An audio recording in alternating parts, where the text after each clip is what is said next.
a Hawk and a Hacksaw. This is HTV 33.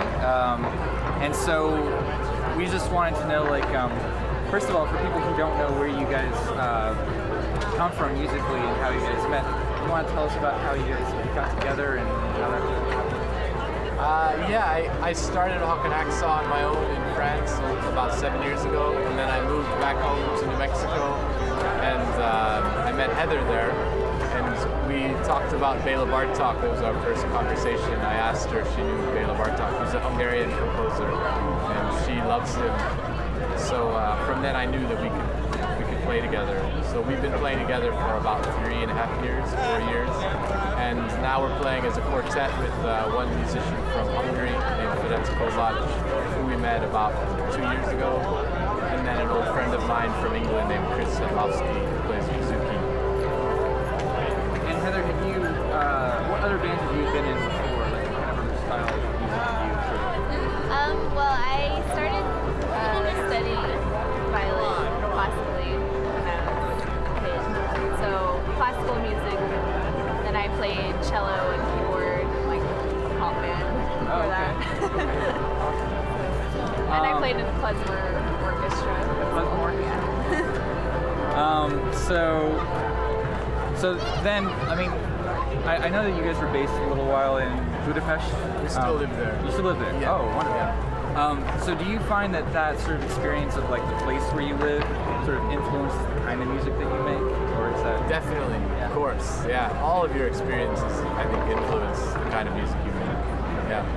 So how would you say that sort of like that progression from like the work you did with like Neutral Milk Hotel is like? Do you see some sort of like, is that like a continuum, or do you find that sort of like? It's definitely a continuum.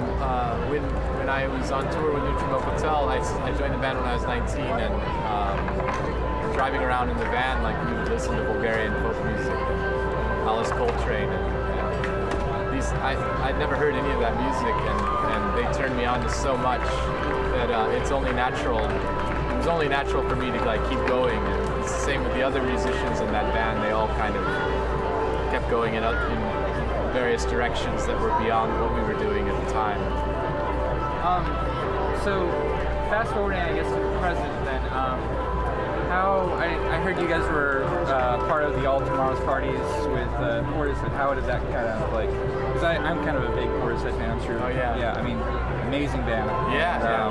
How did you guys get involved with that? They just kind of. They wrote to us. They emailed us and said, "Do you want to play?" And then on the back of that, they invited us to open for them on their first tour back in like after 10 years of not touring. They did a European tour in the spring. So we did about 10 or 11 dates with them in Europe as an opening band, and it was the first time they had an opening band with them on tour. And so it was really nice. They're great people. They have no egos, or they seem like they're in a small band when you meet them. They just seem like very normal, just musicians.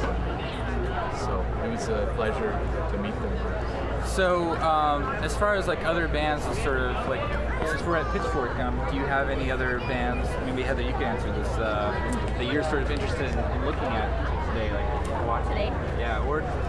Well, actually, we saw Icy Demons play. They played earlier today, and they were really awesome. They actually, I just found out that they have like a huge UIC connection. Yeah. By way of friends of friends, so it's a very small world. Like, Yeah.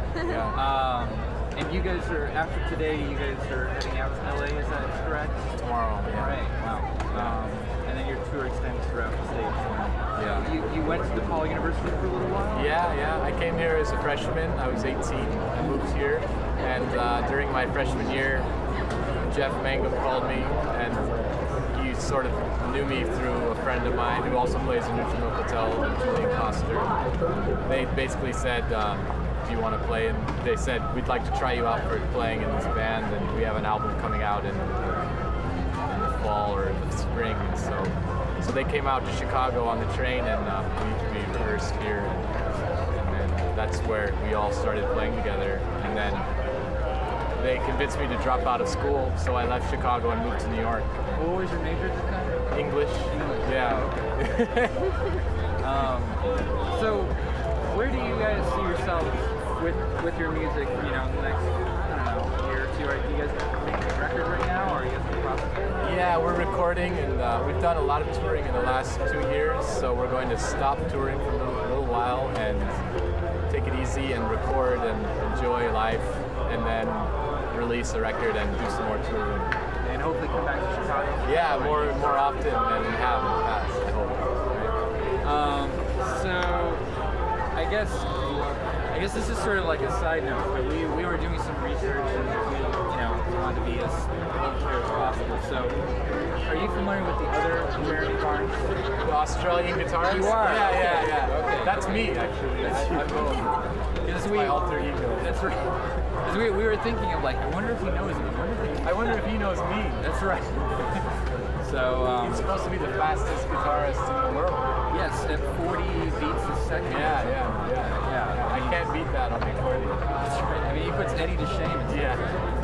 Okay. Well, thanks so much for having us. Thanks a lot. Cheers. Nice to meet you. Thank you.